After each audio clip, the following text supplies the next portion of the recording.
চীনের সমর ভান্ডারে যোগ হলো আরও একটি অত্যাধুনিক রণতরী ফুজিয়ান। নতুন সংস্করণের বিমানবাহী এই নৌযানে বসানো হয়েছে ইলেকট্রোম্যাগনেটিক ক্যাটাপুল্ট সিস্টেম, যা বাড়িয়েছে যুদ্ধবিমানের গতি ও আক্রমণের ক্ষমতা। ৮০,০০০ টনেরও বেশি ওজন বহনে সক্ষম এই রণতরীটি। জেনেক্সে শিফট করো, লাইফকে লিফট করো। আধুনিক সমরাস্ত্র ও যুদ্ধজাহাজে বরাবরই অপ্রতিরোধ্য চীন। এবার তাদের সমর ভান্ডারে তৃতীয় ও নতুন সংস্করণ হিসেবে যুক্ত হল যুদ্ধবিমানবাহী রণতরী ফুজিয়ান। চূড়ান্ত পরীক্ষা নিরীক্ষার আওতায় থাকা এই নৌযান এরই মাঝে ব্যাপক সাড়া ফেলেছে বিশ্বে।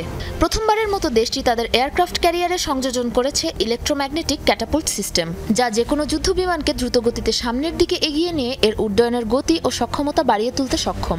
আগের দুই রণতরী লিয়াওডিং ও শ্যাংডনে থাকা স্কি জাম্প সিস্টেম থেকে অনেক বেশি কার্যকর ক্যাটাপুল্ট সিস্টেম। জ্বালানি ও অস্ত্র বোঝাই যুদ্ধবিমানগুলো কোনো রকম বিভ্রাট ছাড়াই নির্বিঘ্নে উঠতে পারবে এই রণতরী থেকে, যা শুধু সমুদ্রেই নয় বরং আকাশপথেও চীনের যুদ্ধ ও আক্রমণের কার্যকারিতা বাড়িয়ে তুলবে। ইলেকট্রোম্যাগনেটিক ক্যাটাপুল্ট সিস্টেম থাকার কারণে রণতরীটির থেকে প্রতিদিন অনেক বেশি সংখ্যক যুদ্ধ বিমান উড্ডয়ন ও অবতরণ করতে সক্ষম। সমুদ্রে পরীক্ষা চালানোর সময় আমরা J-35 ও অন্যান্য যুদ্ধ বিমান উৎক্ষেপণ করে দেখেছি। এ ধরনের বিমানের যুদ্ধ ক্ষমতা আরও বাড়িয়ে তুলতে সক্ষম এই রণতরীটি। ২০২২ সালের জুনে নির্মাণ কাজ শেষ হয় এই রণতরীর। দীর্ঘ পরীক্ষা নিরীক্ষা, সব ধরনের সংযোজন বিয়োজনের পর চীনের নিজস্ব প্রযুক্তিতে তৈরি এ তরীটিকে চূড়ান্ত পর্যবেক্ষণে নামানো হয়েছে সমুদ্রে। এই রণতরীটি চীনের সামরিক মজুদের তৃতীয় সংযোজন, যার মাধ্যমে উন্নতির দিকে ব্যাপক গতিতে এগিয়ে যাবে আমাদের প্রতিরক্ষা খাত, সামরিক শক্তি ও সমরাস্ত্র ভান্ডার।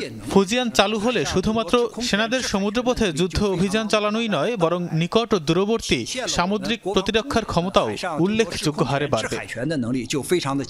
ইলেকট্রোম্যাগনেটিক ক্যাটাপুল্ট সিস্টেমের পাশাপাশি এতে রয়েছে যুদ্ধবিমানের ল্যান্ডিং থামানোর বিশেষ প্রযুক্তি। নির্মাতাদের তথ্যমতে ৮০,০০০ টনেরও বেশি ওজন বহন করতে পারবে ফুজিয়ান। সাবরিনা নুসরাত, যমুনা নিউজ।